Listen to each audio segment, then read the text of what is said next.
Contrary to the rumors that you've heard, I was not born in a manger. I was actually born on Krypton and sent here to save the planet Earth. We cannot continue to rely only on our military in order to achieve the national security objectives that we've set. Everybody somewhere between the ages of 18 and 25 will serve 3 months of basic training. We've got to have a civilian national security force that's just as powerful, just as strong. Yes, we can. Obama's healthcare plan will include coverage of all essential medical services. Yes, we can. Obama is a cruel hoax. He works for Wall Street. He's an agent of finance capital. Where did you come up with the number $700 billion? Here's the Treasury spokeswoman's quote. It's not based on any particular data point. We just really wanted to come up with a really big number. To Democrats and Republicans who've opposed this plan, I say, step up to the plate. A few members were even told that there would be martial law in America if we voted no. Secretary Henry Paulson is no George Washington. I don't think anyone questions, Mr. Kashkari, that you're working hard. Our question is who you're working for. Obama pledged that he would resume the Security and Prosperity Partnership talks between Mexico and Canada that President Bush initiated. The old boss is starting to look a lot like the new boss. Robert Gates is going to remain on the job as defense secretary for at least a year. Plenty of sources knew about this meeting, told us and others that it was at Hillary Clinton's house, but clearly it wasn't. We've got to give them a stake in creating the kind of world order that I think all of us would like to see. We see you causing a depression so you can blow out the economy and consolidate it and bankrupt it. We know that you are enemies of free humanity, and we are here standing against your tyranny.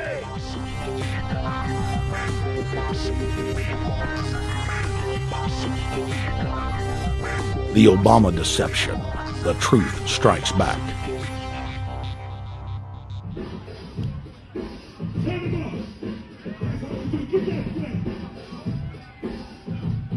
Barack is like the manager of Burger King. All presidents are, including Bush.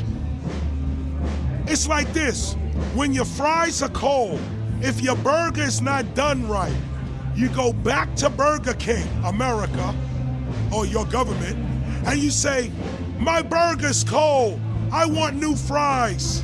First, you go to the cashier, that's the courts. You argue to the courts. The courts, if you can't get no justice with the cashier, you say, let me see the manager. I want to go to the Supreme Court. I want to see the president. The manager comes out. Hi, what can I do for you? Now the manager can override the decisions of the cashier, but you never get to see the franchise owner of Burger King. If you really have a problem with your burger, you need to go see the franchise owner. We need to go to the top or to the bottom. We need to go to where the real architecture of government is. And it's not in a president, it's in a global scheme. Politics in America today is identical to pro wrestling. And what I mean by that is, in front of the cameras and the public, we all hate each other. I'm going to kick my opponent's butt. I'm going to whale him from here to high water and beat the crap out of him. Yet behind the scenes, we all are friends going out to dinner. Went to dinner together. And it's all a work. All intermarried. Show business. It's showbiz. And that's what you have today in politics. The Democrats and Republicans aren't really opposed to each other. Left and right mean nothing. The only thing that counts is, are you working for Wall Street or you're trying to defend the people against the financiers? It's pretty obvious that there's some gigantic financial institutions that have been pulling the strings of politicians in this country for a long time. And there's the fact that we have it set up where they can donate millions of dollars to these guys' funds, these guys' campaigns. I mean, how do we not expect it all to go bad? America in 2009 was desperate for change. The past 8 years had been a disaster. Those weapons of mass destruction got to be somewhere. Maybe under here.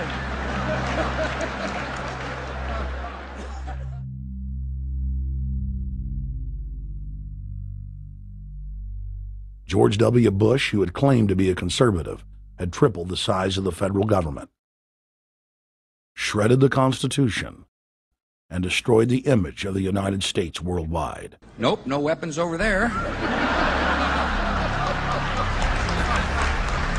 Endless wars, over 1 million dead Iraqis, and more than 5,000 dead U.S. troops. The Patriot Act, warrantless domestic wiretapping and spying, the end of Posse Comitatus, the rise of the treasonous North American Union,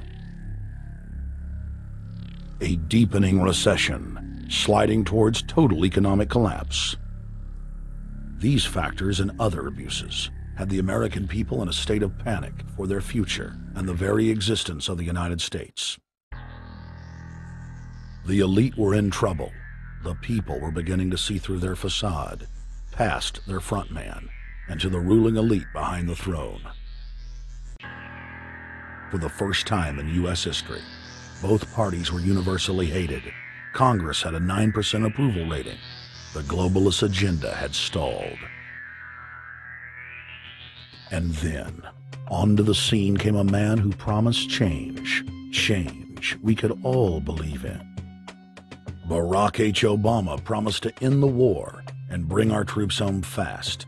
He pledged to uphold the Constitution and to stop the federal government from spying on the American people.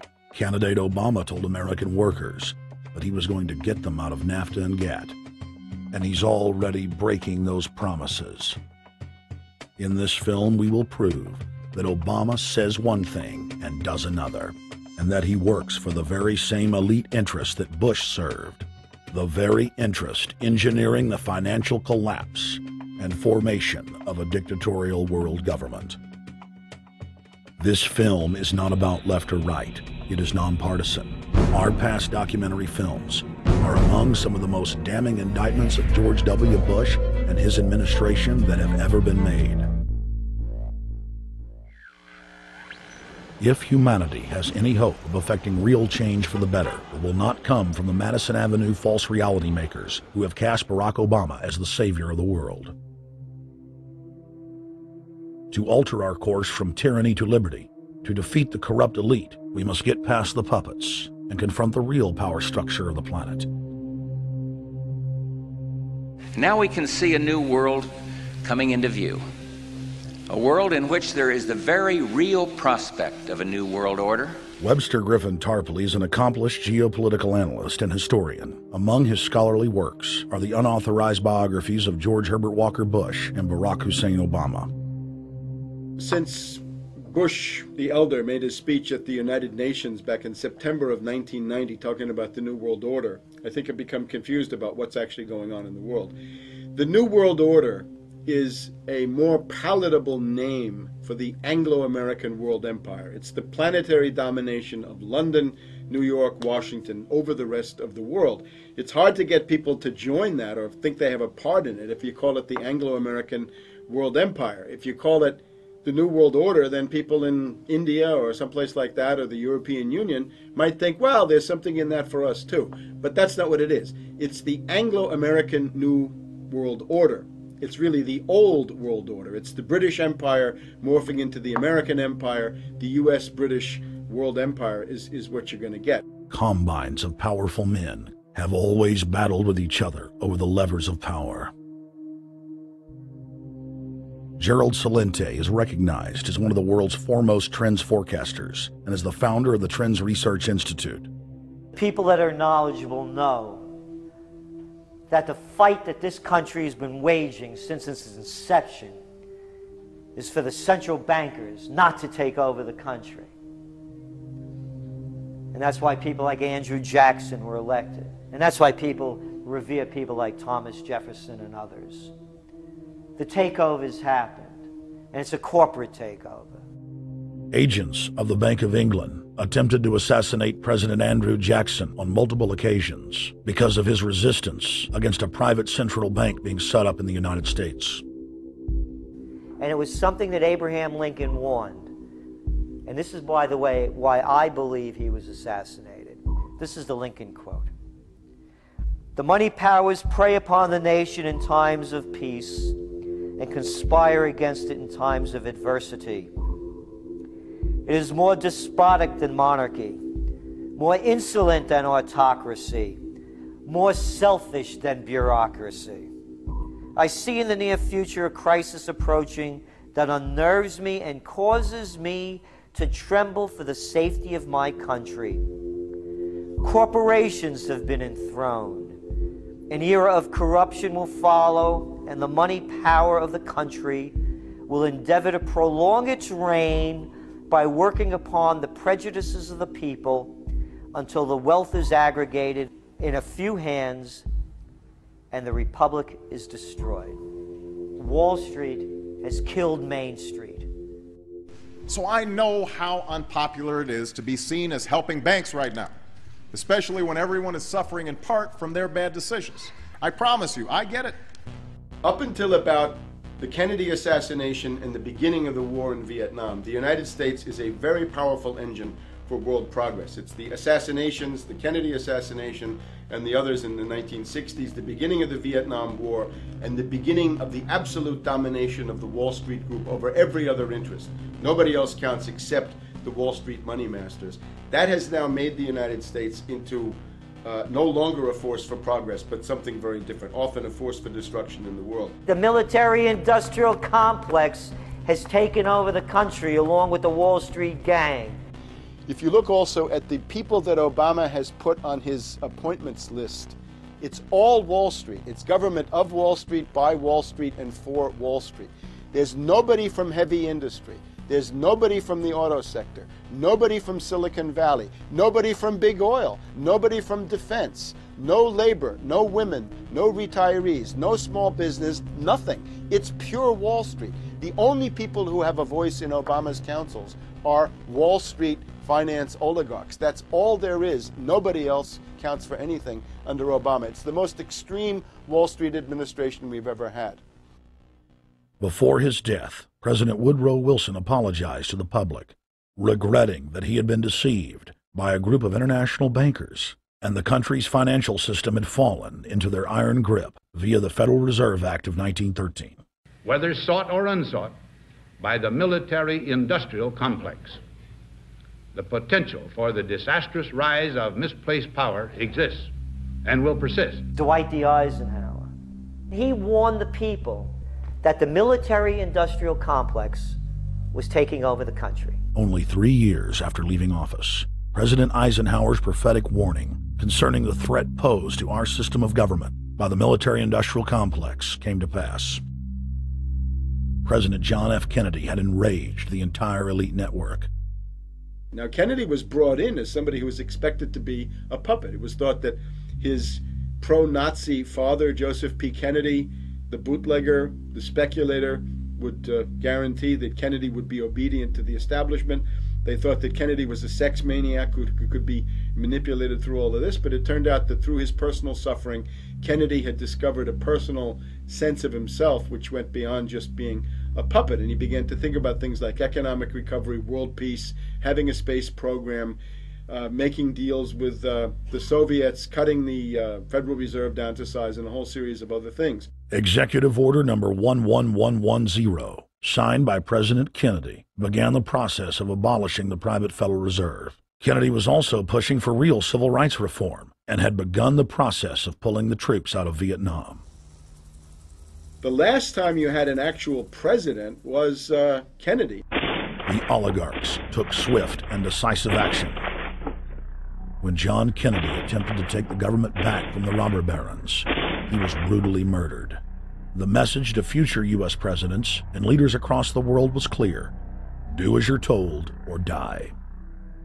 John Fitzgerald Kennedy was the last true president of the United States. And until the globalists are removed from power, we will never have another real one. The other thing about the American presidency you've got to remember is that this is a puppet post. It's automatically going to be a puppet post. The idea that Obama is somebody who's going to come in and exercise real authority when he's obviously been chosen and given everything that he's got by these financiers. Presidents are now little more than corporate pitchmen who take all the political heat, while the controllers remain in the shadows, safe from public scrutiny. Hip-hop icon KRS-One is not just known for selling millions of albums. He has led a tireless crusade against youth violence and has been a strong voice for human rights. If they controlled it before, what makes you think they're not controlling it now? The country was on a verge of revolution. They threw a black man up. Now we like this. They give him the money, they give him the bundling, they give him vote fraud, they give him the media whores, they give him goons, they even have elected officials making threats to put people in jail if they criticize Obama in public. All of this is the mark of a puppet. And that means that he is a puppet, actually more of a puppet than anybody else, more of a puppet than Mrs. Clinton would have been, even more of a puppet than McCain. He's the maximum puppet that we've had certainly since Jimmy Carter. They put a black face on the New World Order, and now we all happy. KRS ain't buying it. In the real executive power structure, the president serves the military-industrial complex. It's self-owned by the international bankers. If there's a revolution, the population just throws out the prime minister or president. The elite stays in power because the public is never aware of who the real enemy is. In Evian, France in 1991, standing before the Bilderberg Group, the apex of the world government power structure, David Rockefeller defined the New World Order as a system of world government serving the international banking elite. For decades, the banker-owned media would attack anyone who dared to warn the public that a dictatorial world government was being constructed right under their nose, and that national sovereignty was being deliberately destroyed. And now, after years of denial, the media and the elite themselves are proudly announcing that not only is world government real, but it is the answer to the financial crisis that they carefully engineered. Suddenly, the Wall Street Journal tells us that the North American Union is here, and that getting rid of the dollar for a common currency with Canada and Mexico is good. The Financial Times of London, published by a member of the Bilderberg Group, crowed that a dictatorial world government had been kept in the shadows for our own good, and that it was now time for it to emerge from behind the curtains of national security. White House Chief of Staff Rahm Emanuel stated on record that they can't let this crisis go to waste. You never want a serious crisis to go to waste. And what I mean by that, it's an opportunity to do things that you think you could not do before. And Henry Kissinger, who gave Barack Obama his first job out of college, told national television that the economic collapse was a great opportunity to bring in the New World Order. He went on to say that Barack Obama was the perfect person to sell it to the world. But he can give a new impetus to American foreign policy, partly because the reception of him is so extraordinary around the world. I think his task will be to develop an overall strategy for America in this period when really a new world order can be created. It's a great opportunity. It isn't just a crisis. In June of 2006, our team traveled to Ottawa, Canada, to gather intelligence on the shadow government's agenda for the coming years. I think that's the Queen. Investigative journalist and best-selling author Daniel Estulin had been tracking the Bilderberg Group for more than 16 years. His moles inside Bilderberg informed him that the elite were planning to first run the price of gas up to $150 a barrel, unimaginable in 2006. He also reported that after suckering the middle class back into the stock market, the group was going to implode the subprime mortgage market and destroy public confidence.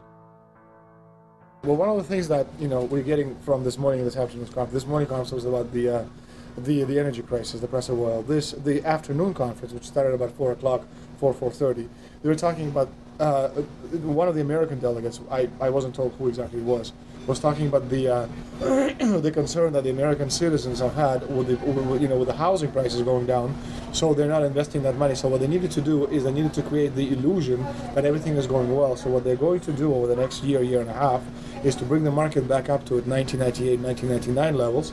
They're going to get all the suckers to invest whatever little money they have left over, and that's when they're going to make the economy bottom drop out. They need to destroy the economy because as we're running out of oil, when people don't travel, at least that's what they're saying, when people don't travel, when people don't have money, they don't travel, they don't spend any money, which means you don't waste a lot of oil and natural gas. That's the afternoon. So how does this source, just ballpark, so you have the sources. Well, actually, there are two people who are members of the Bilderberg Club. It's actual members. They're members of the Bilderberg Club who for years and years and years have been going and participating in all the conversations. They've always been dead on, always. And last year they said the oil prices are going to go up to 150. At the time it was 39, it went up to 76, basically doubled. If it doubles again, it's going to be back to where these people say. They attack Iran, it will it. Year after year, Estelin and other reporters like Jim Tucker are able to report on future events with stunning accuracy, all because they know the agenda of the Bilderberg Group. The Bilderberg Group sits at the top of the world power structure. 125 of the richest and most influential individuals on the globe make up its membership. From Istanbul, Turkey to Chantilly, Virginia, we have tracked the elusive Bilderberg Group. Bilderberg always insist on a media blackout. By June of 2008, we had already figured out that Barack Obama was the elite's puppet of choice. The national media claimed that during the weekend the Bilderberg Group was scheduled to meet, that Obama had speaking engagements set for Chicago and the Midwest. We knew better. In a classic bait-and-switch, the Obama campaign told the press corps to get on Obama's campaign plane, and that Obama would join them on the flight to Chicago. Campaign staff then slammed the door shut. The fawning press had been shanghaied as Obama's campaign aircraft lifted off without Obama. Robert, why were we not told about this meeting and that the senator wouldn't be on our flight until the doors were shut and we were about to taxi to take off? Again, we had a desire, Senator Obama had a desire to do some meetings. Others had a desire to meet with him tonight in a private way, and that's what we're doing. We set up these meetings. They're being done tonight. Again, Is there more than one meeting? Is there more than one person with whom? I'm not going to get into all the details of the meetings. I don't know that I've got a ton more different answers for all of your questions. Obama wasn't going to Chicago. He had a meeting to attend, a secret meeting. Initially, it was believed that the secret meeting took place at Clinton's Washington, D.C. home. Obama's spokesman denied that, but won't confirm where the former rivals met. He also declined to comment on their topics of discussion. For a day and a half, the mainstream media engaged in a wild goose chase, trying to find out where Hillary and Obama had gone. 3 cover stories later, the corporate press had to admit they had no idea where the two candidates had gone. And to this day, Clinton and Obama aren't talking. Plenty of sources knew about this meeting, told us and others that it was at Hillary Clinton's house, but clearly it wasn't. In 2008, the trail led us to the Westfields Marriott Hotel, right outside Washington, D.C. We just flew into Washington, D.C. We're driving to the Westfields Marriott. Tomorrow, the hotel's closed throughout the week into the weekend for the Bilderberg Group meeting. But we're going to check in the night before. They're going to kick us out tomorrow. So we're going directly into the belly of the beast. The hotel will be filled with at least 5 spy agencies: CIA, Defense Intelligence, Mossad, European Union Security. We checked into the Westfields Marriott 48 hours before hotel guests were scheduled to be thrown out ahead of the annual meeting. The building was nestled in the heart of the military-industrial complex, with the National Reconnaissance Office and Raytheon just a stone's throw away.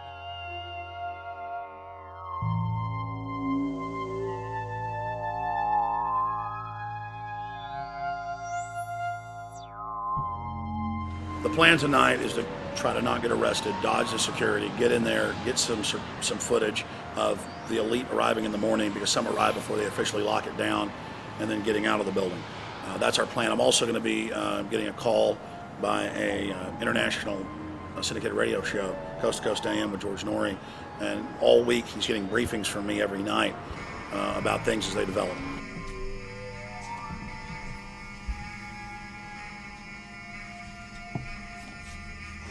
George, we're sitting here in the room. As the phone rings with your producer, Tom Danheiser, to put me on, the fire alarm goes off. So everybody is exiting the building. I know this is a setup. They timed it exactly when this happened. Open the door. I want them to hear the fire alarm. Open the door. I want people to hear this live to the 16 million people listening.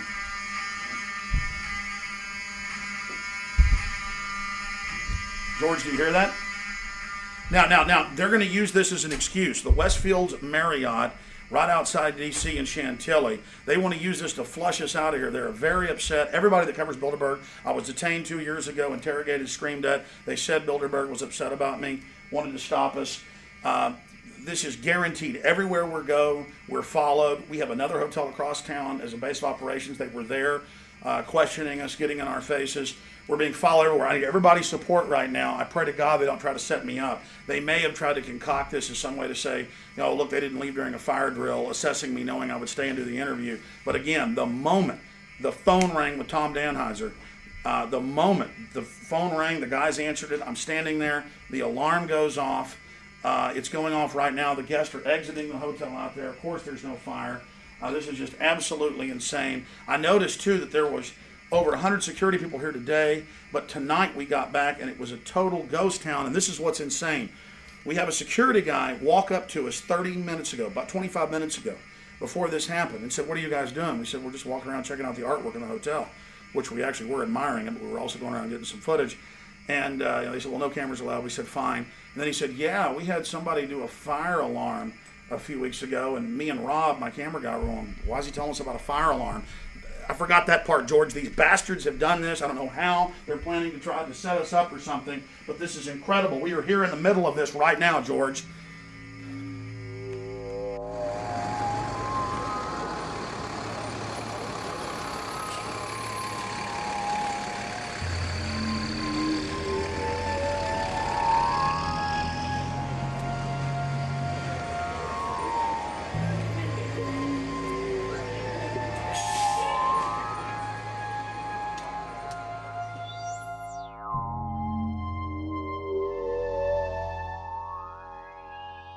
There you go. Stay there. Keep it locked.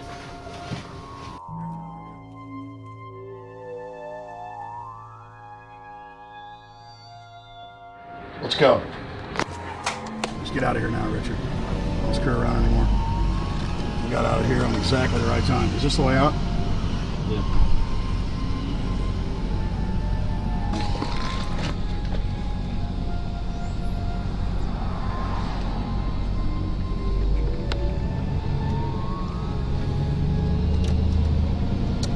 Car right behind us.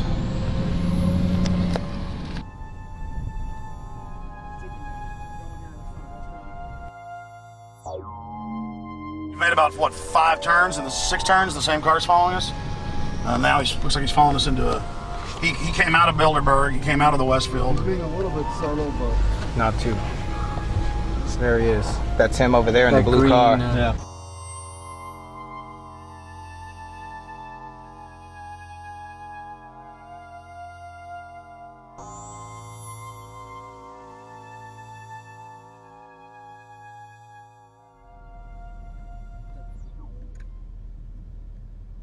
We're headed back to the Marriott here in Chantilly, Virginia, the scene of Bilderberg 2008. We successfully infiltrated the last day and a half inside, got out with some great stuff. We've been tailed, and now we're going back to cover the dignitaries, the elitists, as they arrive. And right now is the prime time for them to start arriving for the next 3-4 hours. We took about a 30-minute break. I'm sure we missed a few, but it doesn't matter. Because we've got scores of people that just organically are listeners, info warriors that are out here taking action.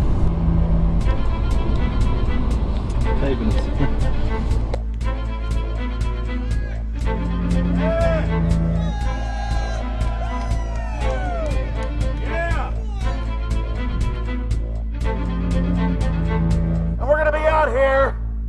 the next 3 days, while you try to chart the future of our destiny, we're taking our destiny back. You're not our gods or our masters.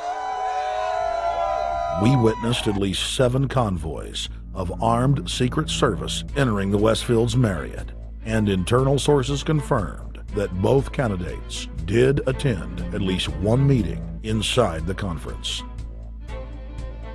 While the Bilderberg Group was 100% successful in 2008 at keeping their name out of the mainstream media, they did not fare as well when it came to the exploding independent press. During the entire 2-day event, anti-New World Order protesters and alternative media encircled the hotel. You are being exposed everywhere! From David Rockefeller, from John Edwards, from Bill Clinton. Your game of secrecy is over! You're gonna pay! Get him! It's up close! You piece of filth! You piece of trash! This is Bernanke, man! Bernanke, you're going down!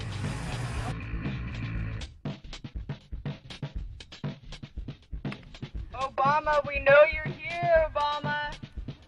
You cleared your schedule for the next 3 days. We know you're in Virginia. Arch criminals! New World Order scum! We are not your slave scum! Brave Americans came from all over the United States and bullhorned the main conference hall at close range as the global power brokers schemed inside. You are criminals! You control the central bank, you control the currency, and you're turning our beautiful country and world into a nightmare!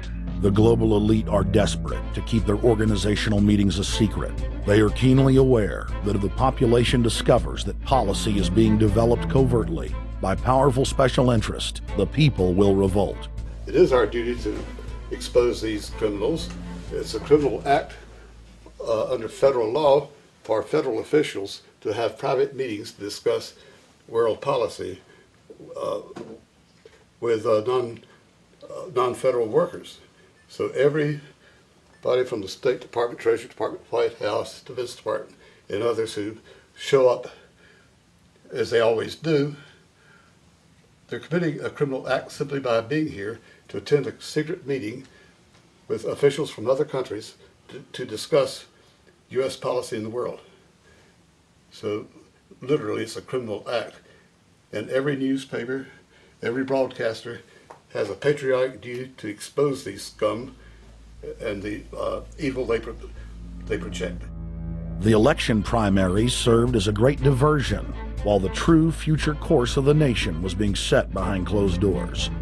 You've got, obviously, the Bilderberger Group, founded by the former Nazi Prince Bernhard of Holland. You've got the Trilateral Commission, founded by David Rockefeller's Zbigniew Brzezinski. They're the ones who ran the Carter administration. Everybody in the Carter administration, from Carter and Mondale and Volcker and Brzezinski, were all members of the Trilateral Commission. Founding member of rap sensation Public Enemy, Professor Griff, gave us his view of the Obama phenomenon. Barack Obama's been given a pass by the Blue Bloods. He's been given the okay by certain secret societies for them to let him in. I truly believe imperialism and fascism needs a facelift. And that facelift is going to have to be black. And the reason why I believe that, simply because I think they're trying to go into Africa. Well, they're already in Africa. But they want to totally control all the natural minerals that they're going to need to carry themselves into the 21st, 22nd, and 23rd centuries. You follow me? So I think they have to go through a phase of galvanizing the masses of dark-skinned people that truly believe that change needs to come, but the change that they're talking about is not necessarily change for the better as far as the masses of the people. It's probably a better change for them. It's not going to change for us, the little man on the totem pole. And no one looks at the agenda. As long as he positions himself right, have the right tie on, have the right smile, repeats the slogans over and over and drives it home, the average American is just going to swallow it hook, line, and sinker. And we don't even know what the agenda is.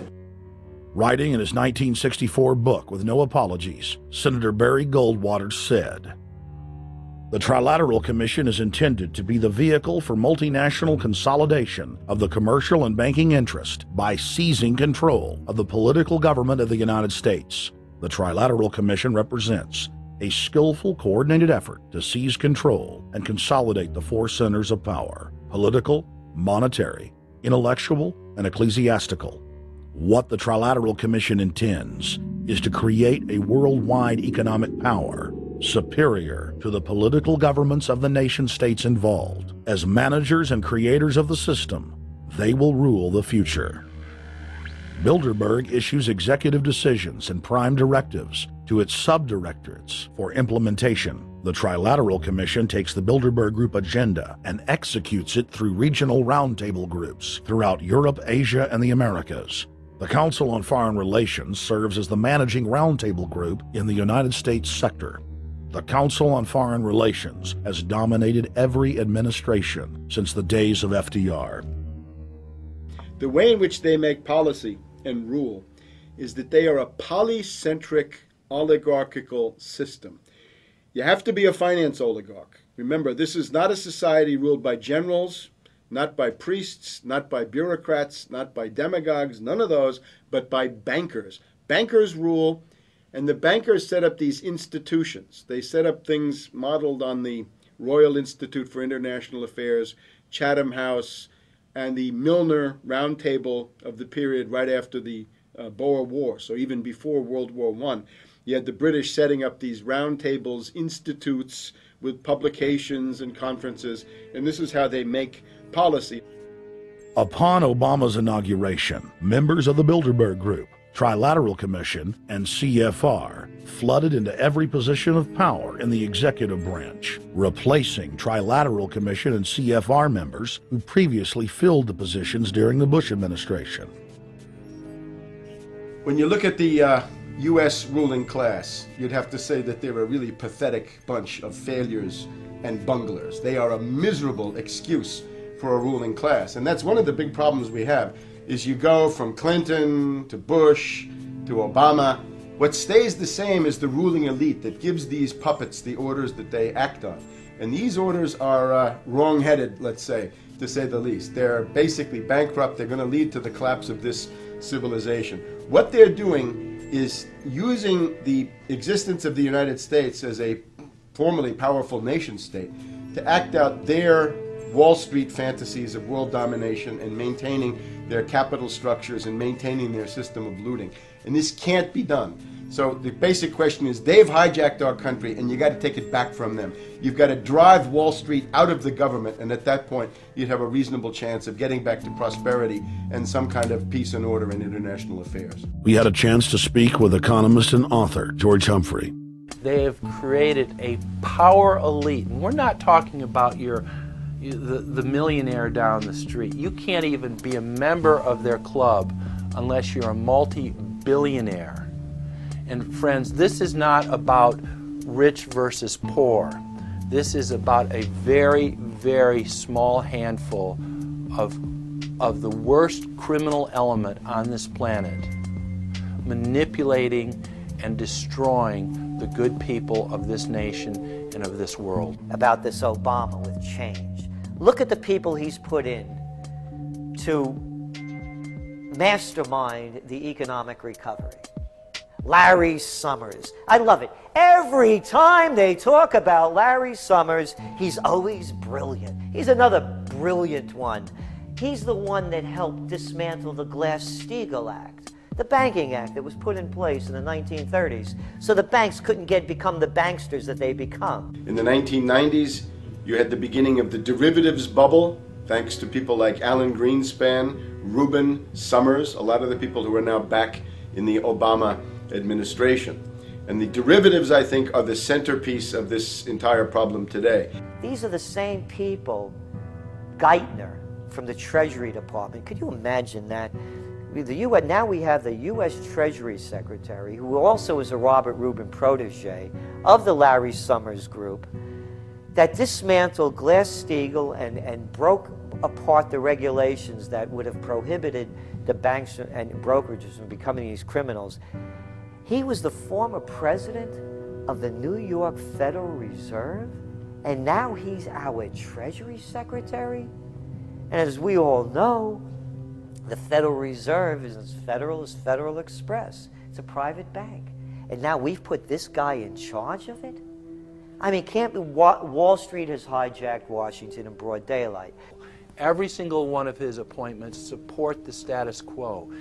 Every one of his appointments are there to screw the American people. Every single one of his appointments are people who are working to bring down the Republic and the Constitution of this country. Secretary of the Treasury, Timothy Geithner, Bilderberg Group and Trilateral Commission member. Secretary of State, Hillary Clinton, is a Bilderberg and CFR member. She is also married to Trilateral Commission member William Jefferson Clinton.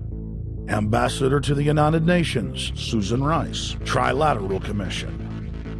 National Security Advisor General James L. Jones, Bilderberg, Trilateral Commission, and CFR. Deputy National Security Advisor Thomas Donilon, Trilateral Commission, CFR. Special State Department Envoy Henry Kissinger, Bilderberg Group, Trilateral Commission, and CFR. Chairman, Economic Recovery Committee, Paul Volcker, Bilderberg Group, Trilateral Commission, Council on Foreign Relations. The Director of National Intelligence, Admiral Dennis C. Blair, Bilderberg Group, Trilateral Commission, CFR. Secretary of Defense Robert Gates, Bilderberg Group, Trilateral Commission, CFR. Deputy Secretary of State James Steinberg, Bilderberg Group, Trilateral Commission, CFR. State Department Special Envoy Richard Haas, Bilderberg Group, Trilateral Commission, and President of the CFR. Obama Presidential Advisor Alan Greenspan, Bilderberg Group, Trilateral Commission, CFR. State Department Special Envoy Richard C. Holbrooke, Bilderberg, Trilateral, CFR. And the list goes on and on. Even if Barack Obama were the most wonderful person in the world, he was groomed and brought to power by the global elite to carry out their agenda. Humanity must look past Obama and realize that presidents come and go, but the shadow government and their program of global enslavement continues. How could people be so stupid and gullible to believe a bunch of political people? So people who voted for Obama were trying to express, I think, first of all, something worthwhile. The hatred for Bush, Cheney, the neocons, the desire to punish the Republicans for their adventures, their police state, and their economic depression. The second question was on the economy. People felt that Bush was selling them down the river into a world depression. He is, of course, the new Herbert Hoover in that regard, so they were trying to get something different from that. The tragedy, of course, is, and this is really why Obama was groomed and prepared over a period of almost 30 years now, that Obama is there to frustrate and to deceive all of those hopes. Obama is a cruel hoax. He's a bogus sham. He's an absolute denial of everything that you'd expect from an American president. It is very disturbing to see well-meaning people falling for high-tech propaganda over and over again. It happened after 9/11. The American people en masse were swept into a mob psychology, irrationally throwing their common sense to the wind and doing whatever the administration told them to.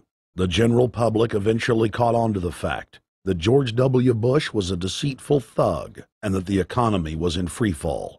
In the midst of it all, Barack Obama was there, speaking out against the abuse of the people at the hands of the establishment. With the election of Barack Obama, the world rejoiced that the United States was no longer in the hands of madmen. But unfortunately for humanity, this was another vicious fraud. I want to like the guy. He speaks gently, he's intelligent, he seems to be a man of peace. He is just as charismatic as they come.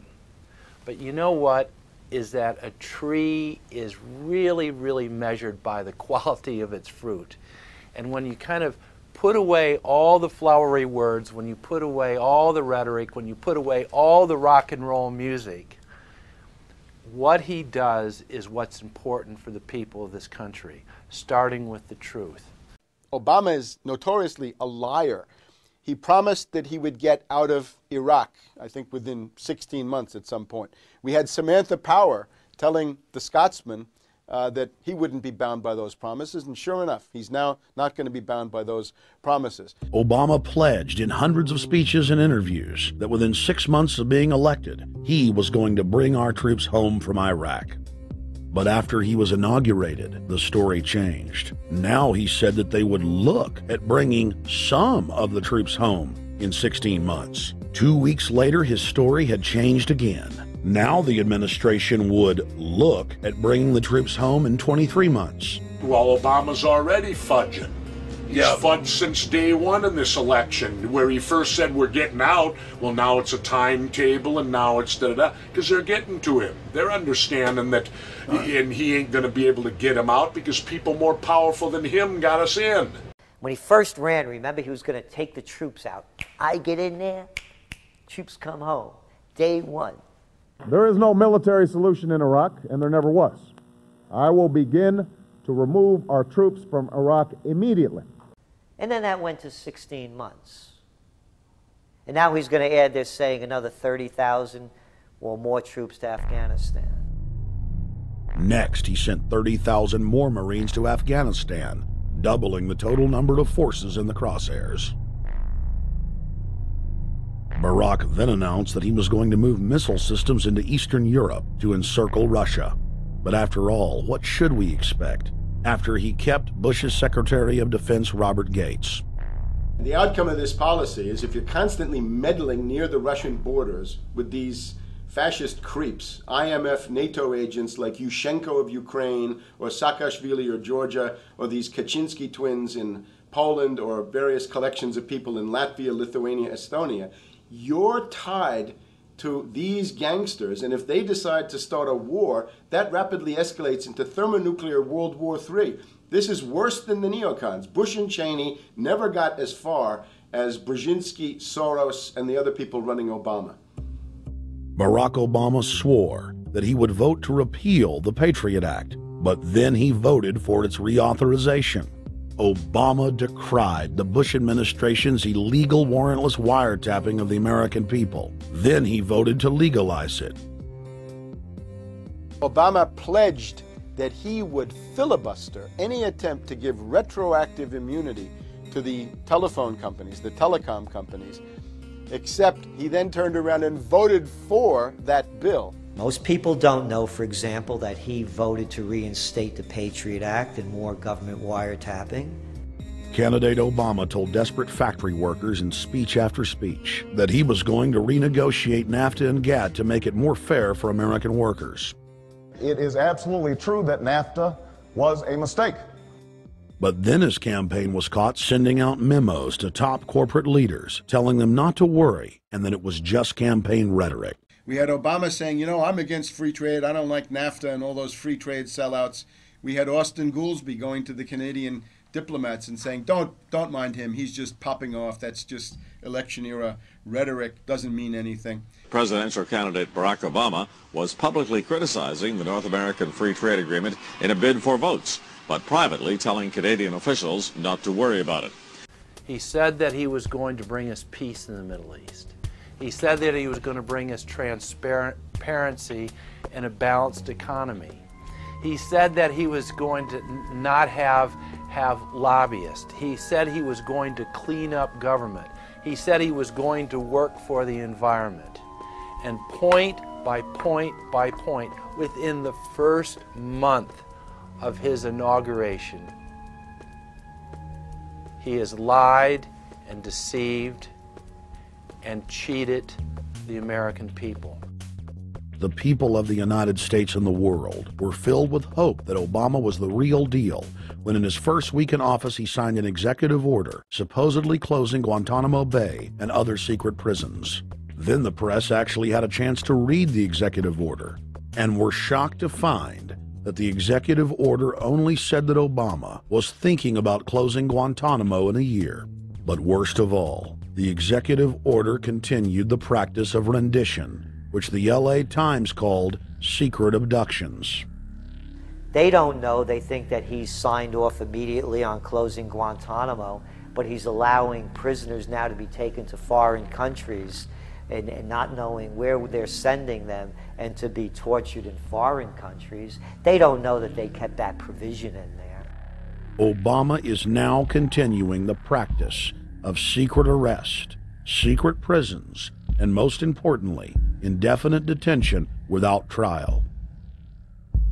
When a British High Court said that it was preparing to release secret British and U.S. torture orders that prove that the Bush administration was ordering personnel to systematically abuse detainees, Barack Obama threatened to cut off all U.S. intelligence ties to England. To add insult to injury, he stated that the program was important to national security, not only endorsing Bush's crimes, but continuing them. Obama voted for a reinstatement of the Patriot Act. And by his early deeds already, again, as we saw with the issues of retention, he's willing to send people that have been charged with nothing to be tortured to so-called get the truth out of them. If the makers of this film attempted to cover all of Obama's lies, this documentary would never be released because there are new ones every day. So in the interest of time, we're going to cover one more big one. Barack and his handlers made the cornerstone of his campaign, keeping lobbyists and donors out of his administration. Within hours of being elected, Obama did a 180 and filled the White House and federal government with lobbyists and donors at all levels. Obama picked William Lynn, the top lobbyist for Raytheon, to fill the #2 position at the Department of Defense. Timothy Geithner, former president of the private Federal Reserve Bank of New York, was picked by Obama to be Secretary of the Treasury. Geithner promptly crammed the Treasury Department full of lobbyists, like his chief of staff, Mark Patterson, formerly the top lobbyist at Goldman Sachs. Obama appointed top lobbyist to the Saudi royal family, George Mitchell, as the lead Middle Eastern envoy. Obama appointed the king of Wall Street lobbyists, Leon Panetta, to head up the CIA. Obama tapped Tom Daschle, top lobbyist for healthcare firms, to run the Department of Health and Human Services, and the list goes on and on. Then, 3 weeks into his administration, Obama launched a new lie, more outrageous than the previous. With Academy Award-level conviction, he said that he was upset about the banker bailout, which his own chief of staff, Rahm Emanuel, another former Wall Street executive, had engineered. Obama said that he had signed an executive order capping the CEO's salaries of those who had taken the bailout money. There was just 2 problems. All the major banks and brokerage firms were exempt, and the new order only dealt with any future bailouts. And those were to be on the honor system. What gets people upset, and rightfully so, are executives being rewarded for failure. AIG, Bank of America, and Citigroup, which have received billions in bailout money, don't fall under this plan. Only banks negotiating future agreements with the government will be restricted. But this appears to be built on an honor system, and White House Press Secretary Robert Gibbs had a hard time explaining how enforcement would work. Well, let me get, I will get clarification from Treasurer on that. Generally speaking, this is already the biggest liar and the biggest disappointment that we've seen in recent history. And again, qualitatively beyond the rather low standards set by Bush the Elder and Clinton in terms of delivering on promises. Bottom line, Obama is a fantastic actor and an even better liar. His track record is clear. He has done the opposite of everything he told the people he would do. They'll make up one lie after another. And if you believe these people, knock yourself out. I don't believe a word they say. Within 1 month of the passage of the first banker bailout bill, the press reported that over $5 trillion had just disappeared out of the U.S. Treasury. By December, the amount of money that had been stolen had reached $8.5 trillion. The leadership of both political parties circled the wagons and would not discuss where the money had gone. In the Fed! Informed Americans protested the private Federal Reserve System at all 38 of their regional governorship offices. Arrest Bernanke and Paulson! Arrest all the criminals that stole the banker bailout money! It was refreshing to see people standing up against the real power structure, not being distracted by the elite's frontmen like George W. Bush and Barack Obama. We traveled to Dallas, Texas to cover We the People taking on the real enemy. Hey, I want to talk to the workers up there on the parapet. The ones smoking cigarettes that just jumped back.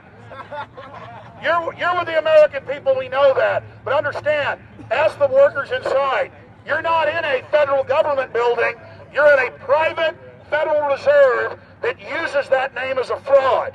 That'd be like if my first name was Federal Reserve Jones. I'm still not the federal government.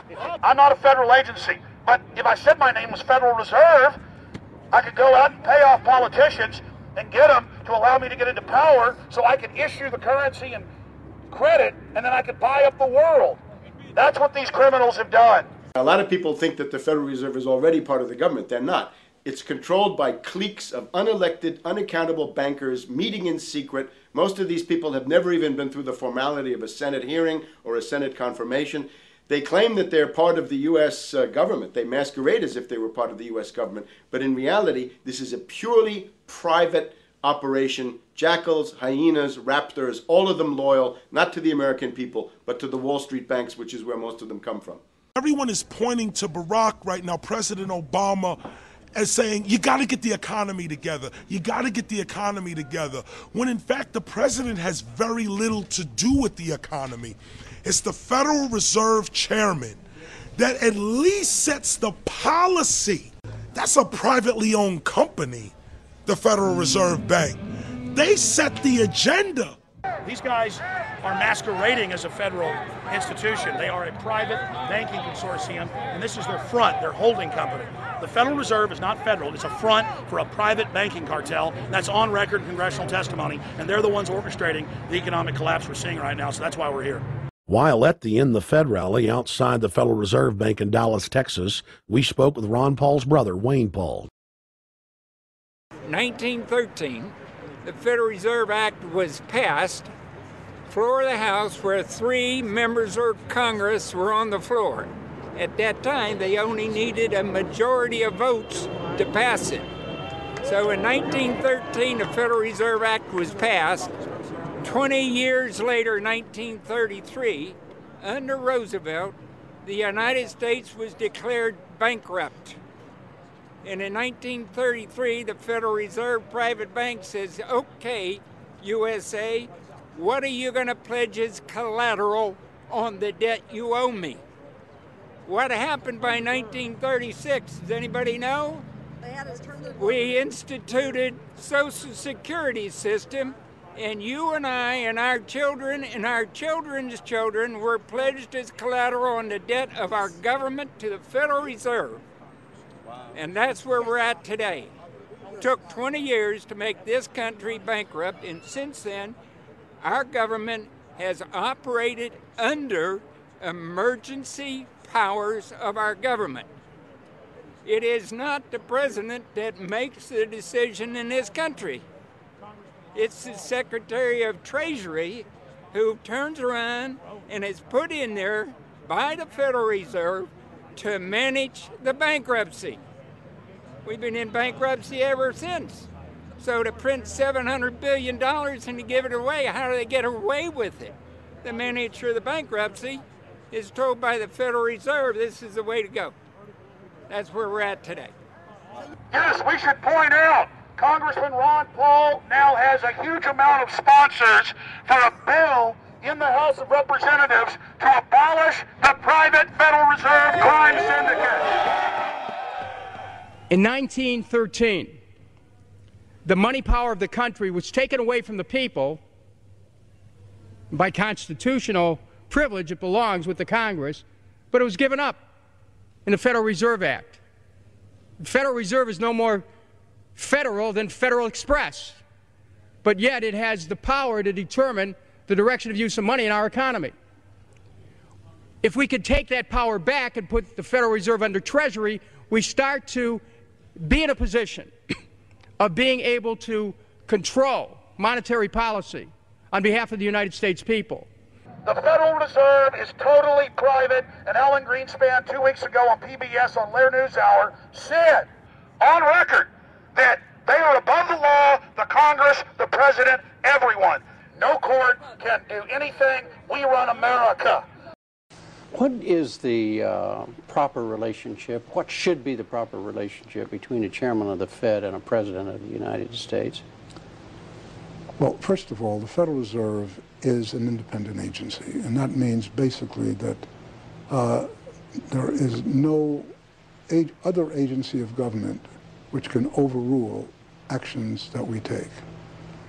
So long as that is in place and there is no evidence that the administration or the Congress or anybody else is requesting that we do things other than what we think is the appropriate thing, then what the relationships are don't frankly matter. Notice what Greenspan is saying. Greenspan is saying the Federal Reserve is beyond the law. And in reality, they are in practice beyond the law. Nobody, as far as I know, has ever audited the Federal Reserve. One of the first things we ought to do when we nationalize the Fed is go in there and find out the audit. Who stole money? Who engaged in corruption? There's a whole series of people going back to Volcker, to Greenspan, to Bernanke, and so forth. Think of the arrogance of private group of banks that have bankrupted the nation by design so they can repo the country. A private group of banks that loaned us our own money back are telling us they're above the law. You are not above the law, criminals. No one is above the law. No one is above the law, and the private Federal Reserve sure as hell isn't either. Since the founding of the Federal Reserve back under Woodrow Wilson, the Federal Reserve has struck out 3 times. They didn't stop the crash of 1929. They didn't stop the banking panic of 1932, 1933. And now they are the cause of the derivatives crisis because they're the ones who inflicted derivatives on the world with Alan Greenspan. Instead of our economy being about goods and services and real products and manufacturing, it's all about these guys, the private Federal Reserve that masquerades as a government entity who controls the issuance of currency and credit. They're the ones that have cut off the liquidity in the market. They told us have a debt-based economy. Then they cut it off once they get us under their thumb and implode the economy so they can consolidate it. And that's what they're doing right now. I mean, it's in their own documents, it's in their own statements. They claim, give us unlimited power, give us trillions of dollars of the Baker bailout bill that's already $5 trillion, not $850 billion as they say. And we'll get the economy going, but they're hoarding the money and buying up other banks that aren't part of the Federal Reserve, buying up insurance companies, buying up roads, infrastructures, media empires, defense contractors. What the banks do is they implode an economy by cutting off credit, and then once things really fall to a low, and they know the low because then they buy everything up and start then putting more money back into the economy, and then they build it back up. So they build us up and then shear us, build us up and shear us. And they're getting ready. All over the world, they're always shearing some country, imploding it. Comes out in their own IMF and World Bank documents. That's just the foreign arm of the same cartel. And these are the people who claim to be the saviors of the economy, the people who have created every important crisis in the past 100 years, the Federal Reserve. So it's illegal, it's unconstitutional, and it's a failure. And I think the failure is what everybody can see right now. Yeah, what they do is they make you think Clinton's evil in running things. Then, oh, Bush will save us. And then, oh, Bush was evil. Now we'll be saved by Barack Obama, but he's just a puppet. But as we get deeper into this phase, when they implode the economy, they have all the money and all the control. But they also like to pose as the savior. So Obama is meant to be the savior during the Depression, and he'll save us with a 1 million person, he said, is bigger than our military, domestic spy force, a 3 million person environmental spy force. So giving people these jobs to be government bureaucrats and spies to go out and manage the other 290-something million Americans. And so this is classical fascism. The communists also do it. Any vertically integrated command and control authoritarian system does this. So they're openly following what the same group of banks did in Germany, Russia. It's in the Communist Manifesto to have a private central bank, because the private central bankers actually wrote the ideas that they had Marx and Engels put out. People go, well, why would the banks want communism? It doesn't exist. They rape us, they consolidate us, they put us into work brigades, they make us slaves, and they say it's a people's paradise. Look at it, boy, you're really doing good. And then they transfer all the wealth of the nation offshore. The globalists are outside all the nations. That gives them safety, and they play countries off against each other. And so that's what we're facing and dealing with. And so they're bringing in classical, hardcore tyranny in the U.S., but we have the internet. We've grown our numbers. The alternative media has exploded. That's what they're trying to move in to shut down and regulate and tax the web, but it's too late for them. They're playing in the 19th century, 20th century rules. It's 21st century, the century of resistance to tyranny. And so it's going to be one hell of a fight with the people and free humanity on one side and the New World Order on the other. And every one of you out there counts, needs to be involved in this fight like nothing you've been involved with before, because this is life and death. Everything depends on exposing these people. Everything depends on showing the people that this is the New World Order, this is the criminals. We're dealing with the king rats here, the people that are carrying out tyranny worldwide. And either they fall or we fall. Either worldwide darkness and a new age of tyranny and oppression and with a scientific overlay, or a new age of liberty and freedom and a new renaissance. The choice is the people's out there. Okay, we can tell you what's going on. You can check it out for yourself and find out it's true. But don't wait. Investigate now. Get involved now. Go out there and reach out now. We don't have time. If you're looking for the solution, look in the mirror.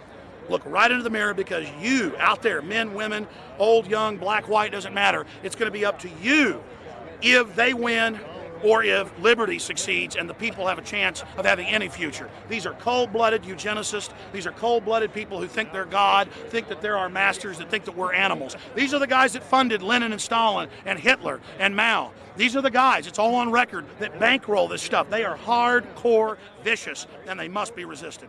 Up until about the Kennedy assassination and the beginning of the war in Vietnam, the United States is a very powerful engine for world progress. It's the assassinations, the Kennedy assassination, and the others in the 1960s, the beginning of the Vietnam War, and the beginning of the absolute domination of the Wall Street Group over every other interest. Nobody else counts except the Wall Street money masters. That has now made the United States into no longer a force for progress, but something very different, often a force for destruction in the world. That doesn't need to remain that way.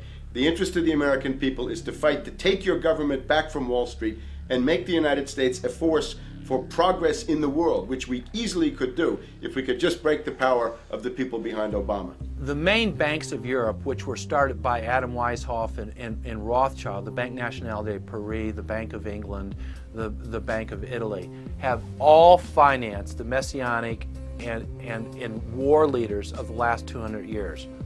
Napoleon, Lenin, Stalin. They backed Adolf Hitler. They backed Franklin Delano Roosevelt. And they are backing right now Barack Obama. The banking cartel had established a beachhead in 1913 through the Federal Reserve Act. In 1947, they set up a parallel shadow government through the National Security Act. From 47 on, the national security state began the long process of absorbing federal and state bureaucracies, while at the same time undermining the constitutional power of Congress and dominating the executive branch. By controlling the issuance of currency and credit, the private Federal Reserve was able to buy up most of the Fortune 500. And if a company wouldn't sell, the bankers would unleash federal regulators to run them out of business. Private central banks in Europe, the United States, and England took taxpayer money and loaned it at over 30% interest to third world nations. The bankers would then bribe the leaders of those countries not to pay back the loans. Their third world puppets would sign agreements stating that when the country defaulted, the banks would be given all the natural resources and infrastructure of the once sovereign lands. But worst of all, the countries would pledge future taxes paid by the people in perpetuity as profit to the private banks. By the year 2000, there were few nations that had not fallen to the designs of the money power. The globalists were now ready to start their final phase of world government takeover, the destruction of the Western nations' economies. To carry out their final takeover, they first removed banking regulations like the Glass-Steagall Act in the late 1990s. This allowed their front companies to issue unlimited credit to the world and to set up colossal Ponzi schemes, the likes of which the world had never seen. The scams were advertised by the controlled corporate media as completely legitimate. Because of the fantastic returns, private investors, corporations, state and local governments invested heavily. They had taken the bait, hook, line, and sinker. To destroy confidence, in late 2007, the bankers themselves began to badmouth the scams they had created. Next, the central bankers cut off the tsunami of fiat money that they had been using to pump up the bubble. When Congress and the public refused to write the finance oligarchs a blank check, the bankers began to engage in financial terrorism. They said that the world would go into another Great Depression unless their demands were met, further destroying confidence. The stock market instantly had its biggest one-day loss in history, but even that wasn't enough to force Congress to capitulate to the offshore banks. Senator Inhofe of Oklahoma and Congressman Brad Sherman of California, amongst others, told the world that the entire Congress had been threatened with martial law by the White House and the Treasury Department if they didn't pass the so-called banker bailout bill. The only way they can pass this bill is by creating and sustaining a panic atmosphere. That atmosphere is not justified. Many of us were told in private conversations that if we voted against this bill on Monday, that the sky would fall, the market would drop 2,000 or 3,000 points the first day, another couple thousand the second day, and a few members were even told that there would be martial law in America if we voted no. That's what I call fear-mongering. Unjustified. The final version of the bill was kept secret from the Congress until minutes before the vote on October 3, 2008. The Federal Reserve had promised total transparency, that every dime would be accounted for. To Democrats and Republicans who've opposed this plan, I say, step up to the plate. Let's do what's right for the country at this time, because the time to act is now. To prevent the possibility of a crisis turning into a catastrophe. After its passage, the public learned with horror that the bill was really a financial coup d'etat by Wall Street. The bill didn't just give $700 billion to the banks. It was a blank check. And as of February 2009, $9.7 trillion has disappeared into a black hole. Within 24 hours of its passage, Secretary of Treasury Henry Paulson said they were no longer going to use the money to unfreeze the mortgage market by buying bad debt. We went to Congress. Illiquid assets look like the way to go. As the situation worsened, the facts change. I will never apologize for changing an approach or strategy when the facts change. Paulson has, in the meantime, admitted that the subprime mortgage crisis is not the cause, really, of the breakdown of the entire world banking system and the bankruptcy of most of the banks in London and in Wall Street. He said, we're going to buy up toxic assets, but we're not going to worry about subprime mortgages. What he's talking about is derivatives. Derivatives are the center of the crisis. He went on to say that where the money was going was a secret.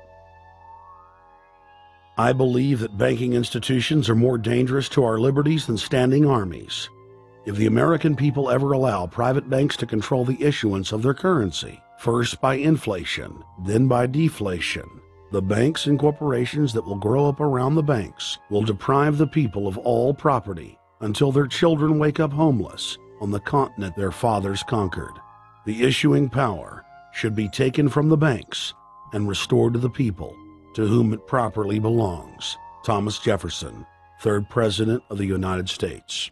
Secretary Paulson came in with the Vice President and Fed Chairman Bernanke and made all these assurances that there was absolutely a critical, immediate need to get rid of the corrosive derivative products, all the different names for this and ubiquitous, sub-S retraded credit default swap, blah, blah, blah, blah.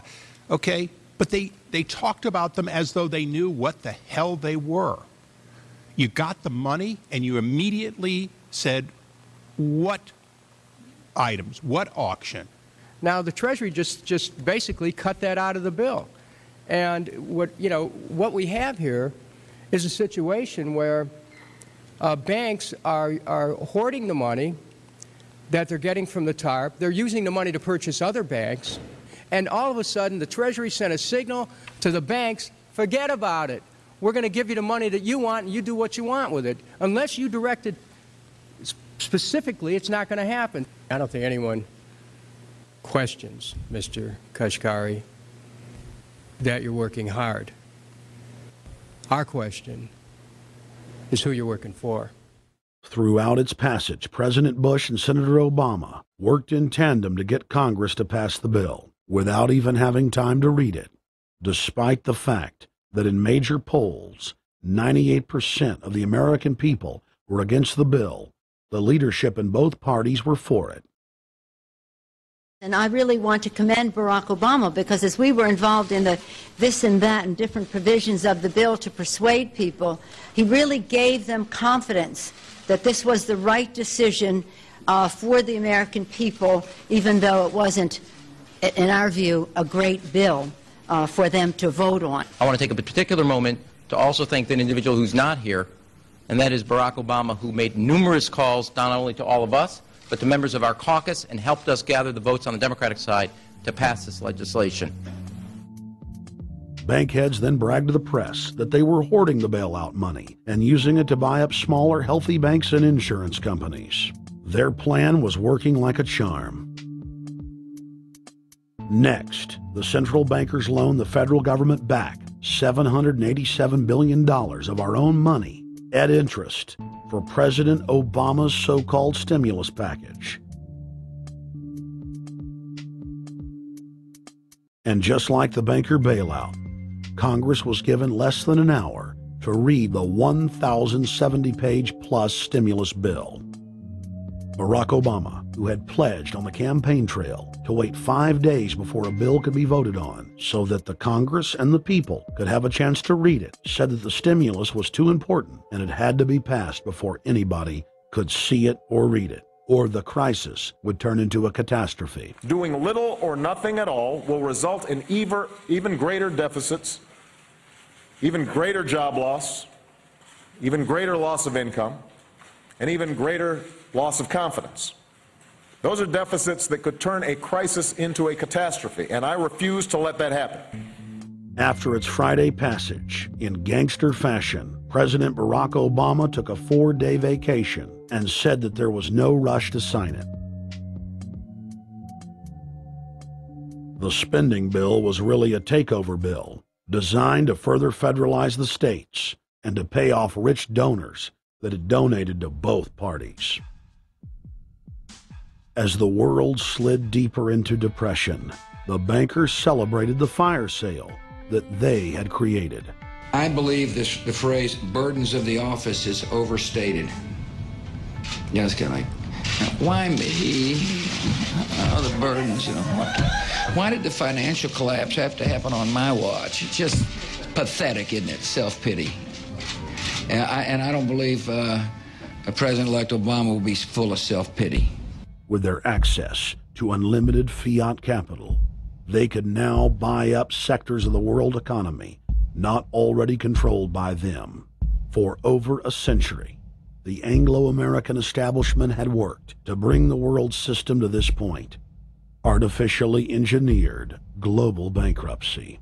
In an address before the Trilateral Commission in June of 1991, David Rockefeller laid out the elite's ultimate goal.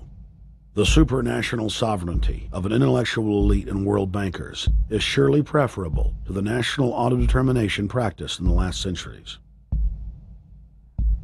Now that the bankers were holding the world hostage, they issued their ultimatum. The only solution to restart the global economy would be to set up a planetary government ruled by a new Bank of the World, a Bank of the World owned and controlled by them. Suddenly, hundreds of prominent publications announced the solution, the people's only salvation. Time magazine, in an article titled "The New World Order," said that the new super bank would control the world's currencies and set interest rates, and that the new bank would, quote, knock the heads of bad countries like the United States. At a meeting of central bank heads and finance ministers dubbed Bretton Woods II, the plan for world government was unveiled by the very bankers that had engineered the collapse. Formerly sovereign countries would now pay their taxes directly to the banking cartel. Hundreds of new carbon taxes, controlling every facet of human activity, would only be the beginning. Now all the elite had to do was to sell the public on accepting the final phase of their takeover. And it's Obama's job to sucker the public into standing down so the bankers' agenda can move forward unhindered. Never before in U.S. history has the media gotten behind a president like they are behind Obama. The press has pulled out all the stops, bestowing a crown of infallibility upon Obama as the savior of the people. The elite are betting everything they've got on Obama's charisma and hoping that he can sell the world on their program of tyranny. Yes, there have been differences between America and Europe. No doubt there will be differences in the future. But the burdens of global citizenship continue to bind us together. A change of leadership in Washington will not lift this burden. In this new century, Americans and Europeans alike will be required to do more, not less. Partnership and cooperation among nations is not a choice. It is the only way. We've got to give them a stake in creating the kind of world order that I think all of us would like to see. In truth, Obama is not simply continuing George W. Bush's policies. He is radically expanding them. I thank President Bush for his service to our nation. This film has documented the painful fact that Barack Obama's agenda is the complete opposite of what he has claimed it to be. Now we will reveal what Barack Obama and his controllers' true agenda is. Number 1. Bring the United States under the complete regulatory control of a private offshore superbank known as the Bank of the World.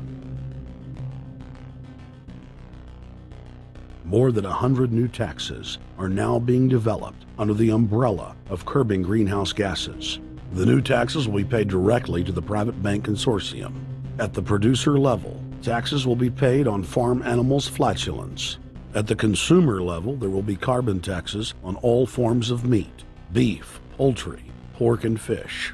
All cars will be fitted with satellite tracking boxes that will tax driving by the mile. And an added tax will be placed on all fossil fuels, including motor oil and natural gas. All plastic products will have a carbon tax added. Outdoor space heaters and fireplaces are to be taxed. All electricity produced by coal-powered plants will be taxed. Under the cap-and-trade system, citizens will be forced to pay taxes on thousands of products to private cap-and-trade services owned by Al Gore and other elitists. There will be taxes on light bulbs, water, trash pickup, air travel, train travel, bus, ship, medicine, steel production, mining, clothing, laundry, asphalt are just a few of the new taxes to be levied. But to truly transform our economy, to protect our security and save our planet from the ravages of climate change, we need to ultimately make clean, renewable energy the profitable kind of energy. So I ask this Congress to send me legislation that places a market-based cap on carbon pollution and drives the production of more renewable energy in America. That's what we need. The notion of anthropogenic global warming is a fraud. In other words, the idea that the planet is getting warmer and that human activity is somehow responsible is a pseudo-scientific fraud. It's a big lie. It's a monstrosity. Remember the Nazis, they had race science, race hygiene. They said Aryan blood is different from any other kind of blood. This was, of course, idiocy, a fantastic piece of nonsense. Today, we got something similar. Global warming caused by human activity, and the answer to that is carbon tax plus cap and trade, according to the wishes of Al Gore, Prince Charles, and basically the entire world banking community, the world oligarchy. What they're trying to do with that is to perpetuate the current system where bankers rule the world, financiers rule the world, and the rest of us get the crumbs from the table. But remember, if you try to put on cap and trade and a global warming carbon tax with the idea that you're going to save the polar bears, what you're going to do is destroy human society. You're going to cause genocide on a massive scale. The deaths will be measured in the hundreds of millions and indeed in the billions. Just the idea of global warming means that there'll be no development for Africa, no development for the poorer parts of Southeast Asia, and no world economic recovery of any kind ever in our entire lifetime. So it's important to expose and fight the pseudoscientific fraud of global warming. One more point about this. You don't need a climatologist to know that this stuff is a fraud. I'm a historian. I can tell you, in the last 1,000 years, we had a period of very warm temperatures called the medieval warm period, where all kinds of grapes and semi-tropical stuff was growing very far into the northern hemisphere. That was about 1100, 1200. It happened to correspond with an all-time maximum of sunspots. Right now, we can say that we're going into another maximum period where there'll be some warming, but we're well within the limits of the medieval warm period. About 1600 to 1650, there was an ice age in northern Europe. The North Sea was filled with ice. The German and Dutch ports and the English ports were filled with ice. That corresponds to an all-time minimum of sunspot activity, the Spörer minimum and the Maunder minimum. So this has largely got to do with solar activity. We can see that other planets, not just the Earth, are warming slightly as a result of increased solar activity. But we're well within the minimum. So what the oligarchs claim to be an open and shut scientific case is a piece of pseudoscientific nonsense, and it should be rejected.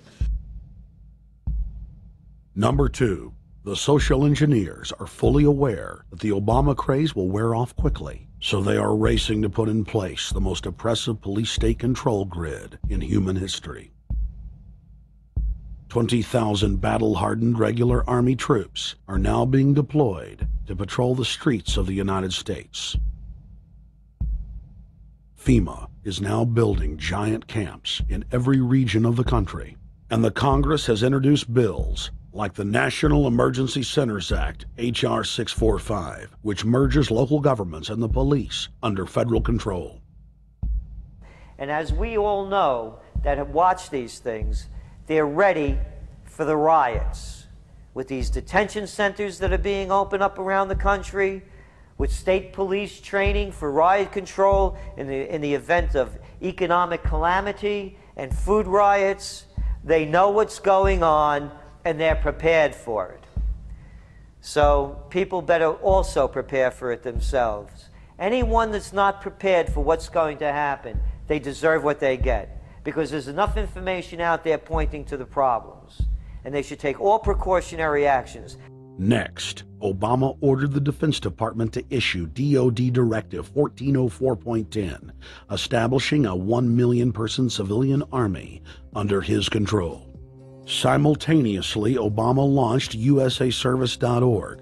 The new website deceptively masquerades as a federal agency, but in reality is a recruiting tool building a separate, completely private army outside of government that takes orders directly from Obama's controllers. Barack Obama has refused to rescind Presidential Decision Directive 51, signed by George W. Bush. The directive plainly states the president is a dictator and that Congress is ceremonial. We cannot continue to rely only on our military in order to achieve the national security objectives that we've set. We've got to have a civilian national security force that's just as powerful, just as strong, just as well funded. President Obama and his Chief of Staff, Rahm Emanuel, have repeatedly stated on the record that all Americans below the age of 64 will be forcibly conscripted into federal service. Citizenship is not an entitlement program. It comes with responsibilities. Everybody somewhere between the ages of 18 and 25 will serve 3 months of basic training and understanding in a kind of civil defense.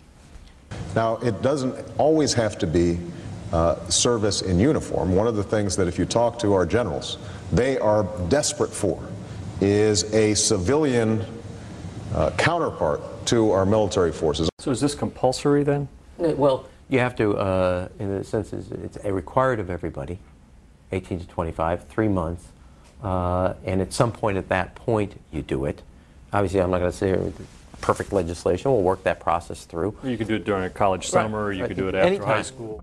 If you have a demagogue with a fanatical mass movement of personality cultists who is imposing the program of a group of extreme bankers and finance oligarchs, that's fascism. Obama's transition site, change.gov, proclaimed that middle school and high school students will be forced to serve the federal government. Fascism is gutter up, streets up, hooligans, thugs, fervently idealistic students, swarming adolescents, just the kind of thing you see around Obama. The way you get a population to enslave itself when the police and the army are no longer enough to do that. So I think that's if you're a left liberal, it's time to open your eyes to that. All young Americans between the ages of 18 and 24 will be conscripted into a paramilitary domestic security force. If Obama has his way, adults and seniors will also be forced into other forms of service for the betterment of the homeland. Number 3, disarming the American people. Obama operatives in the Congress have introduced more than 10 bills that would end the Second Amendment as we know it. H.R. 1022 would allow the new Attorney General Eric Holder the dictatorial power to ban any gun he wishes at will. In 2008, before the Supreme Court, in the D.C. gun ban case, District of Columbia versus Heller, Holder argued for the complete disarmament of the American people and that only the military should own firearms. H.R. 257 would ban all youth shooting sports, including YMCA and Youth Olympic shooting clubs.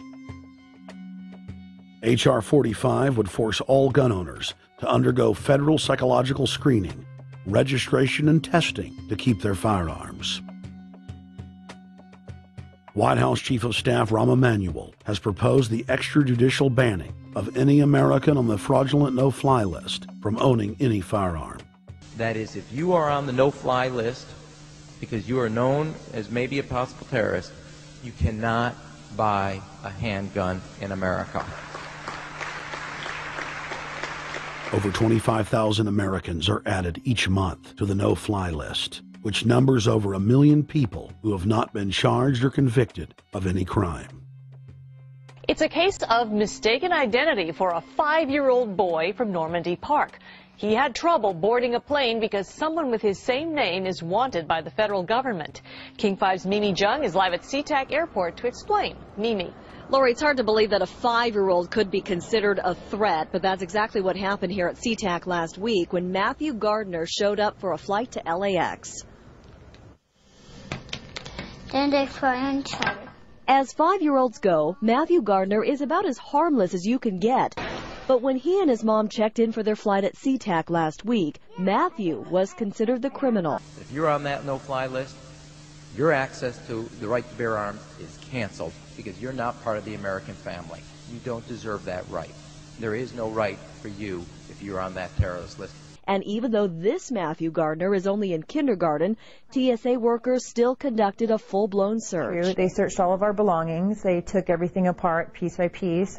Nadia Counter says it wasn't easy being treated as a possible threat to national security. I picked up my child to give him a hug and tell him, you know, it's okay, we're doing fine. And they reported to me that I was not allowed to touch him.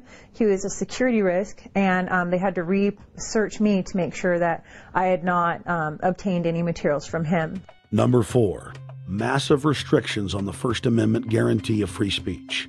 The President, Congress, and the FCC have announced plans to not only curtail speech on talk radio and newspapers, but to also regulate speech on the Internet to the Orwellian-named Fairness Doctrine.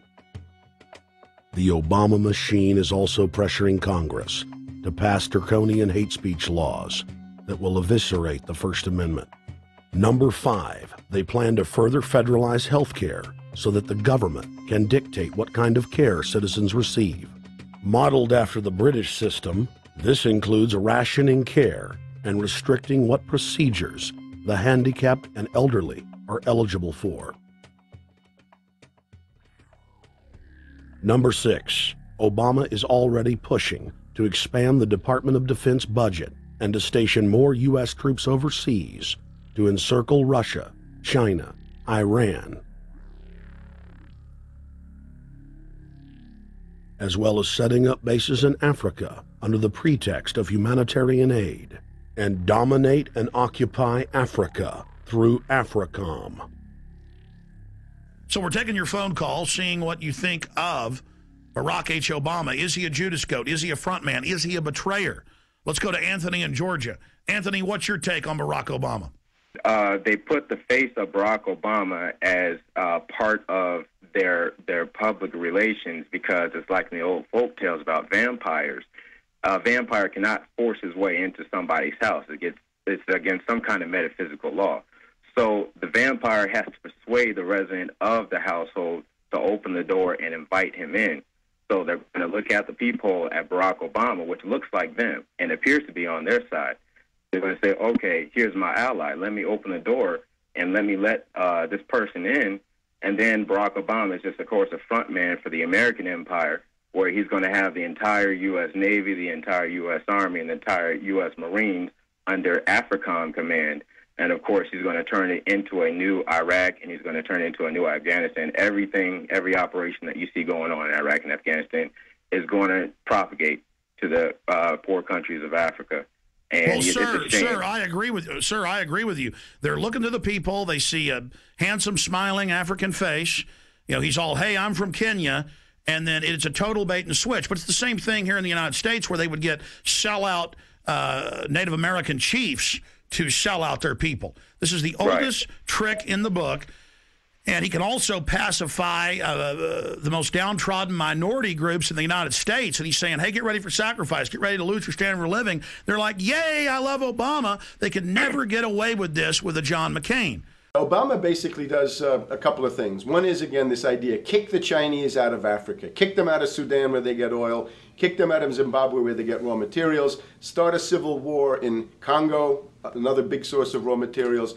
Al-Qaeda, an arm of the U.S. intelligence community, is now active in Algeria, Tunisia, Morocco. You've got a destabilization going on in Kenya around Odinga. That's Obama's cousin. This is a guy who has two children. They're Obama's niece and, well, nephew in a broad sense.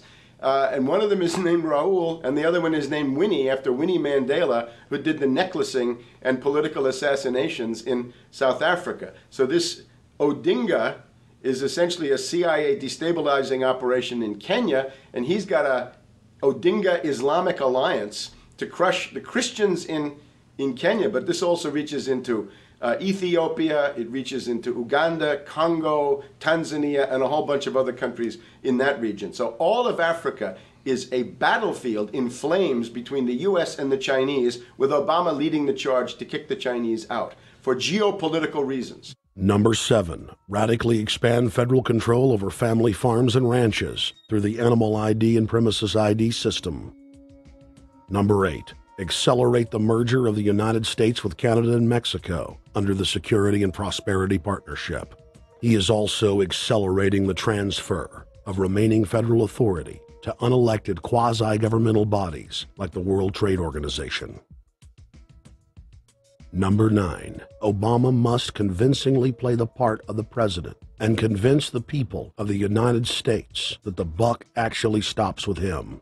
This is critical to the globalist master plan, because in 4 to 8 years, Obama must take the blame, as Bush did, for the New World Order's horrific agenda.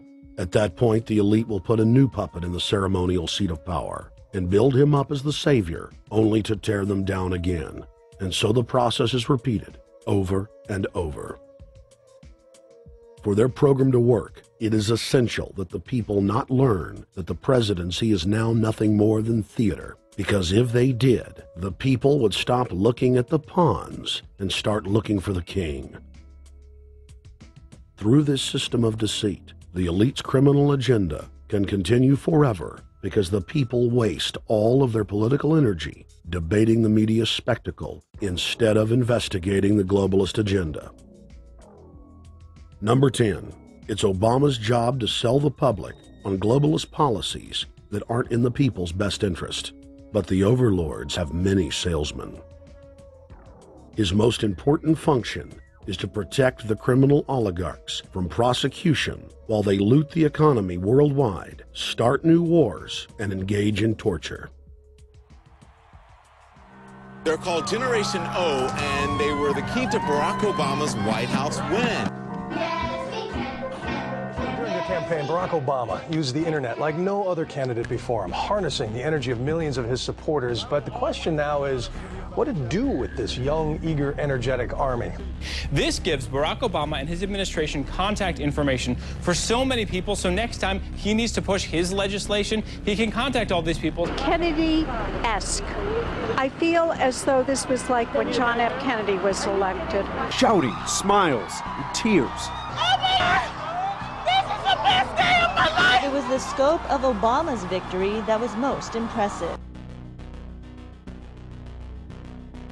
I saw a photograph of Obama playing basketball. And I said, you know what?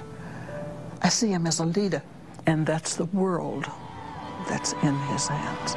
Own a piece of history, commemorating the day the world changed forever. His confident smile and kind eyes are an inspiration to us all. In summation, Barack Obama is a Madison Avenue created fad.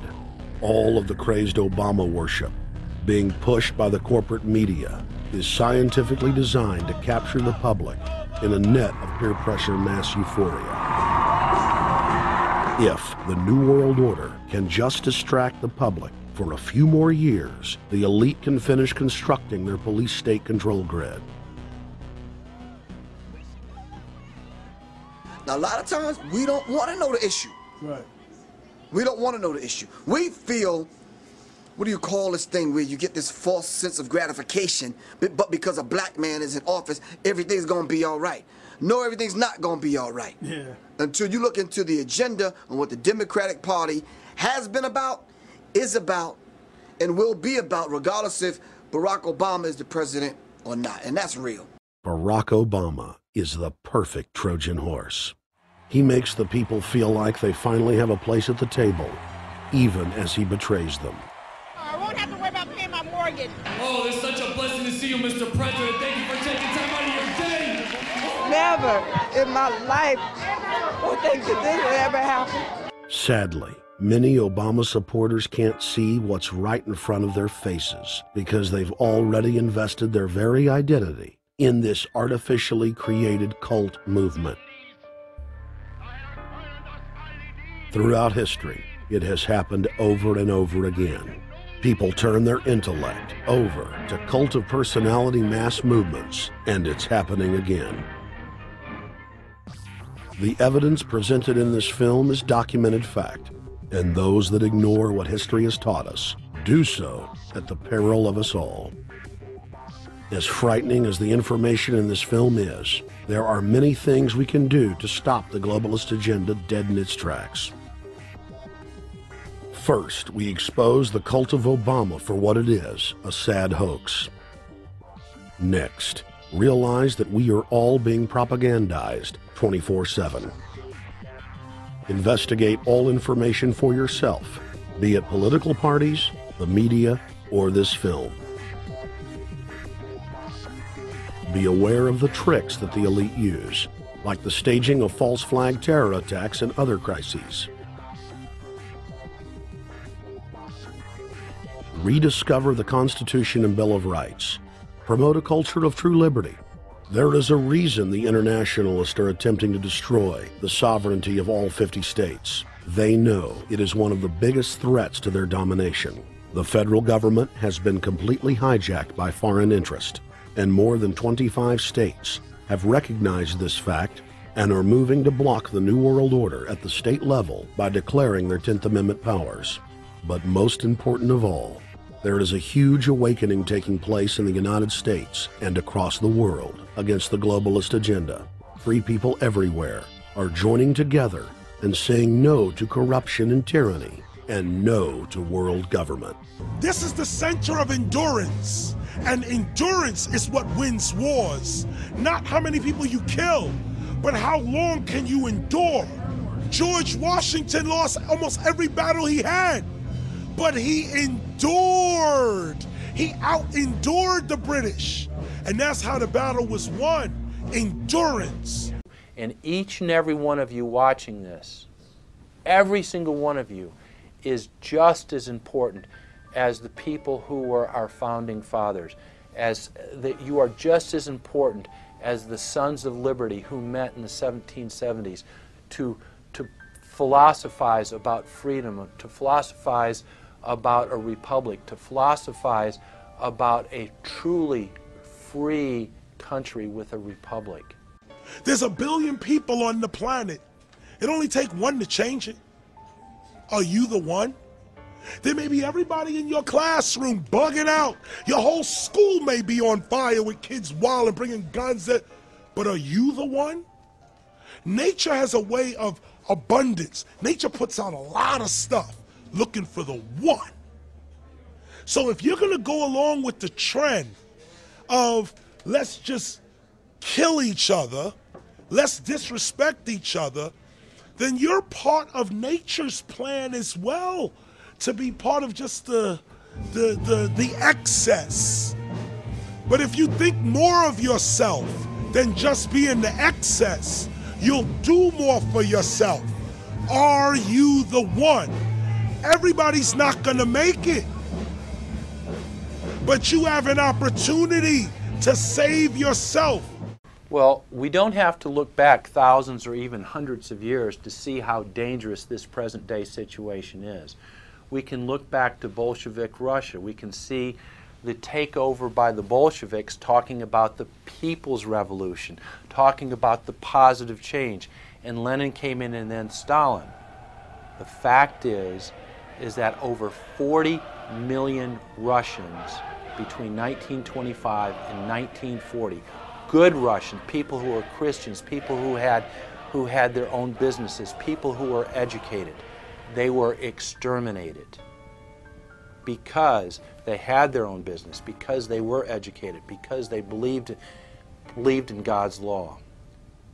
We can look over at Germany. Germany was in a very, very terrible economic situation, and this very charismatic leader called Adolf Hitler comes in. He makes the roads good, and he promises a better life for the people. And within 10 years, you see a completely nationalized, centralized, dictatorial situation where millions and millions of people were exterminated. And then we can go to Maoist China. Mao came in, he promised change, he promised a better life, and within 5 years, 60 million Chinese were exterminated. They don't teach that. They don't teach that in the schools these days. And it wasn't that long ago. And I pray to God that this will not happen in the United States. And the way it won't happen is if you and your friends and all of us together take action to say no. This country is too precious. It's too wonderful. It's too good of a place to lay down as a victim. Greatness could arise once we break the shackles of the government that's holding us back. One thing America has more than any other country is an entrepreneurial spirit. One thing we have more than any other country is the ability to be innovators. You know, if I was born in Italy, I wouldn't be the trend forecaster I am today because I would have been locked into a culture of thinking one way. We have that freedom of expression and freedom of thought that could free us to create greatness again if Big Brother doesn't come down on us harder. Humankind is at a historic crossroads. The forces of globalism are marching towards absolute despotism. Look in the mirror, count the cost, and decide Are you going to let history repeat itself? Or will you stand tall with freedom lovers everywhere and stop the completion of a world dictatorship?